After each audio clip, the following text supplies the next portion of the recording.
Wow, what a game. I just beat Spider-Man 2. This is my personal review of the game. I'll try to keep it as spoiler-free as possible. And I want to kick things off with the opening, because that was such a strong opening for the game to set the tone for the rest of the main story, at least. It's very God of War-like. I mean, older God of War. It has some God of War elements when how it starts out. At least to me it does. Maybe others may feel differently about that. That's fine. But yeah. You know, definitely throwbacks and callbacks to those games, not the 2018 or Ragnarok ones. Yeah, just a big scale open fight. Like, I loved it, how epic it was and how great it felt.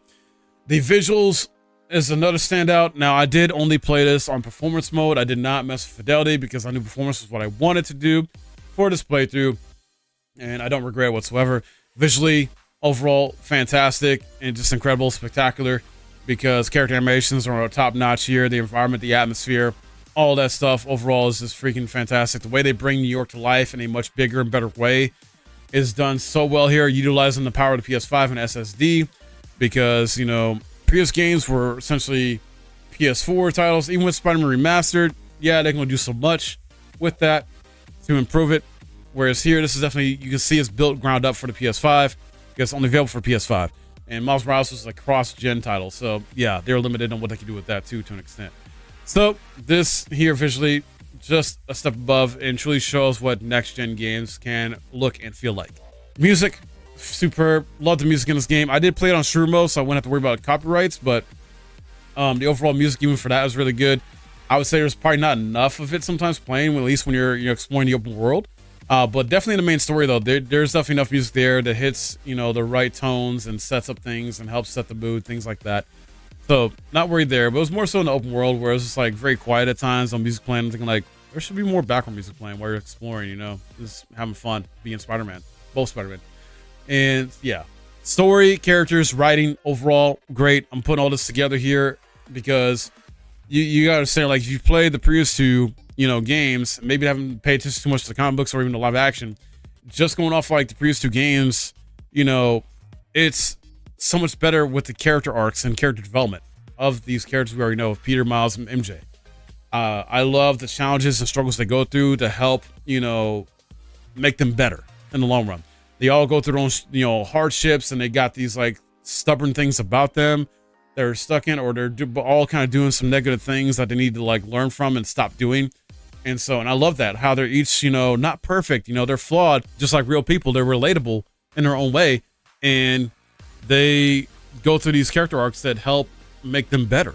And by the end of the game, in my opinion. So yeah, very good overall. Even Norman Osborn, like, maybe not so much a character arc for him, because we kind of know what's going to happen with him in a sense. Like, but it was just nice to see that Norman, you know, the side of him that was like his loving father side.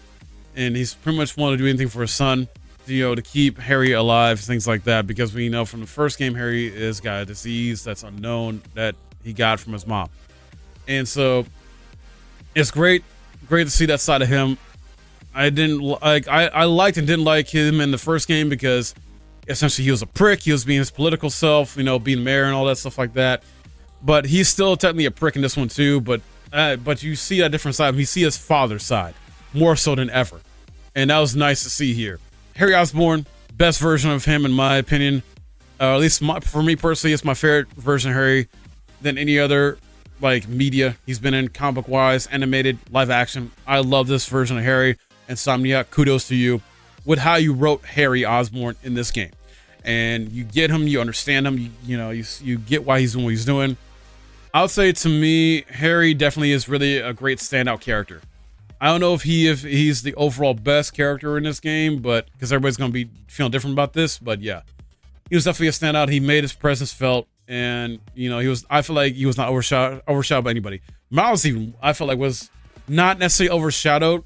I feel like it was about equal time with both. Peter got enough time, you know, probably got more time than Miles, honestly, overall, but they tried to do it equally, but I think Peter got a little more time than Miles. Both of them will. I felt the time where Peter had the symbiote on him was enough. Like, it was the right amount of time for that.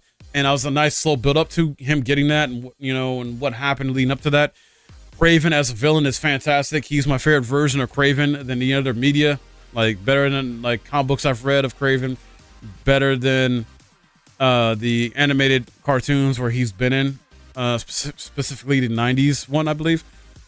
Like, I love how ruthless he is, vicious he is, things like that. Now, obviously, they definitely keep it a certain tone and similar tone to the other games where, like, they don't show certain stuff, and it's kind of fortunate because, you know, you see or hear or read about a lot of the stuff he does that's, like, happens off screen, which is kind of sucks, but at the same time, you know, this character is done so well overall, and I love the build up to that confrontation with him. I love his build up overall, the slow build up to that. It's done right. It's good. Tony Todd is Venom. Fantastic. Love Tony Todd and what all he does, and he is such a great Venom from a voice actor standpoint. You know, maybe the best Venom to date, or at least in modern era right now. He is doing his thing. My issue though with that is he just doesn't get enough time overall as Venom. I feel like Venom as a character, in comparison to Craven gets way more time than Venom. It's not as bad as Spider-Man 3, the movie. Don't get me wrong. It's definitely not that bad. Oh, no. They definitely do Venom justice in here, like, with the time he's given, but it definitely felt rushed with some things and, you know, things like that. But at the same time, there's a lot of Easter eggs, references, and callbacks to a lot of stuff when it comes to Spider-Man lore, from the live action movies to the comic books, you know, mainly the comic books. They incorporate a lot of stuff in there that I wasn't expecting. Cameos from characters I was not expecting. There are certain character conclusions or evolutions I wasn't expecting from, like, characters in the previous 2 games, and character deaths, because they don't hold back. In some ways, this feels like their Empire Strikes Back, like their version of their Empire Strikes Back in a sense, where they just don't hold back in certain ways. Even though they're, you know, it's not really all gory, it's like that because of the tone of the games like that, and there's a lot of stuff that happens off screen that I wish I would have showed. But yeah, in terms of, like, characters dying, holy hell. They didn't hold back with some of the stuff that happens, like in, you know, the craziness that happens in this game. So I'm happy about that. Gameplay is the next thing we'll talk about here. So overall gameplay feels the same, like, and that's a good and bad thing. Take it for what you will. I personally was hoping that they would, you know, yeah, sure, there's the whole saying, like, if it's not broken, don't fix it. But at the same time, I feel a lot of us as fans, as gamers, want to see that next innovation and next evolution when it comes to the gameplay of most games, including this one. And maybe they felt like they didn't want to confuse players by making Miles appear too different, because they play pretty much the same in most previous games. Gadgets are a bit different in this one, but each of them only get 4 gadgets they share. I felt that was a missed opportunity because you get 8 abilities for each Spider-Man. Miles and Peter eventually get 8 abilities, respectively, that you can swap out between. And it would have been nice if they both got 8 gadgets at least that they could swap out between, so you can have a bit more, you know, variety in their gameplay. Now, don't get me wrong, you do go in as power fantasy with both of them, respectively, because, you know, Peter with the symbiote suit and Miles with his evolved Venom powers. So they both feel, you know, extra powerful in their own right. It's just, I want to do more crazy stuff in combat than what I was given. That's just me. Maybe, you know, it's a minor gripe, but at the same time, when you're given, like, so many tools in the first game and compared to this one, it just feels like, I don't know. Everybody's different on this, but yeah, that's how I felt. I feel like they need to give us more tools. Technical issues I had, the game crashed me twice. There was glitches. There's definitely a few glitches that kept me from continuing a side mission or even a main story mission. I had to reload the save. So if worse, that could have been game breaking. So those lose points for me personally, you know, and I wish it was better there. But, you know, all in all, great game. And I think my final verdict for this is going to be an 8 out of 10 due to those issues I had, due to some of the story pacing issues with Venom and how they rush some stuff with that. So, but I still recommend this game. I still recommend getting this game at some point if you can. It is an 8 out of 10. On a personal level, it's like more like a 10 out of 10 because of the stuff they do and all the Easter eggs and lore and cameos and the seeds they sow to set up the future of this franchise and what they can do with possible spin-offs, or, you know, this trilogy with the 3rd game, or if they go beyond the 3rd game. Like, oh my god, I can't wait.